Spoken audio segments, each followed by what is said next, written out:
Share po sa inyo lahat dyan ng bonggang-bongga. Sa video pong ito ay tuturo ko po sa inyo kung paano maglagay ng thumbnail gamit po ang cellphone, pero hindi po kayo gagamit ng browser. Any kind of browser wala po kayong gagamitin, pero makakapaglagay po kayo ng thumbnail. Pero bago po natin simulan ang aking munting tutorial ay ako po muna ay nagpapasalamat po sa walang sawang sumusuporta ng aking channel. Maraming salamat sa aking mga members, mga super chatters. Thank you very much. And sa ating tatlong nagagandahang co-host, kapag ako'y nagla-live po, shoutout ang bonggang-bongga, Miss Conchita Rishilmingarin, Cordapia Carms Ubandos Kitchen, and the last but not the least, Ayang Farpal Official, shoutout ang bonggang-bongga. Sa Team Bagol, shoutout po ng bonggang-bongga. Sa mga willing po mag-support sa Team Bagol, nasa description lang po yung kanilang mga link.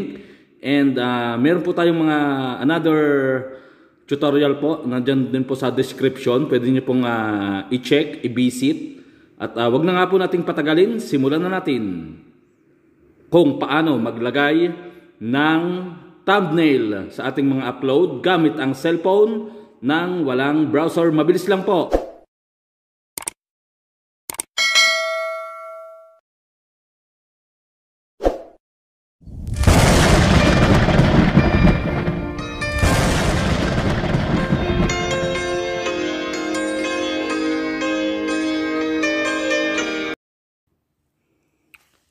At ito nga po, simulan na po natin ang paglalagay ng ating thumbnail gamit po ang cellphone, no browser.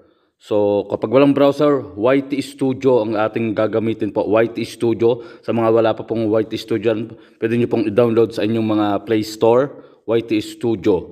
Ito nga po, i-tap po natin yung YT Studio na application, tap po natin.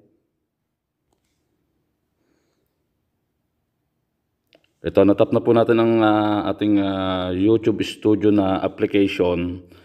Punta po tayo dito po sa may bandang baba, may makikita po kayong content, di ba? May makikita kayong content. Tap po natin yung content, tap, content. Ito po yung lalagyan natin ng thumbnail. Itong yung kulay dilaw, nakikita nyo po yung may kulay dilaw, wala pa po siyang thumbnail.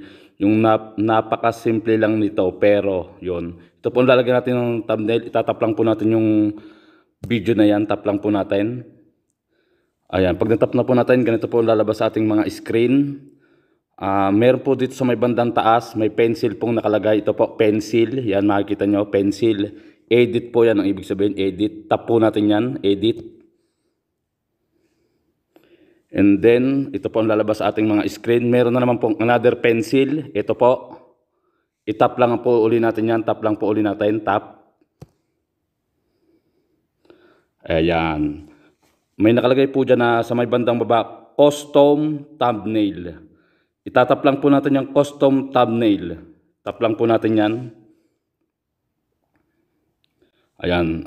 Ito po, may nakaprepare na po akong pan-thumbnail sa kanya. Bali, itatap ko lang po itong napakasimple pero alam mo na ba? Yung hidden picture sa Messenger.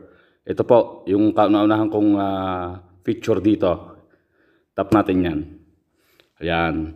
Pag natap nyo na po, yung napili nyong pang thumbnail, done lang po tayo, done.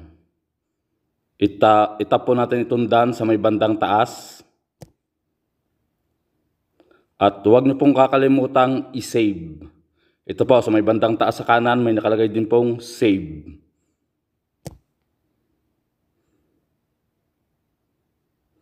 Yan. Success! Meron na po tayong thumbnail sa ating bagong upload, sa ating pang-upload, sa bagong upload.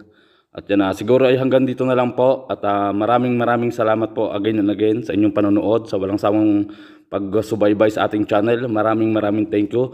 Saan man po kayong lupalop ng mundo nandoon, maraming salamat. Lahat po kayo mag-iingat and God bless.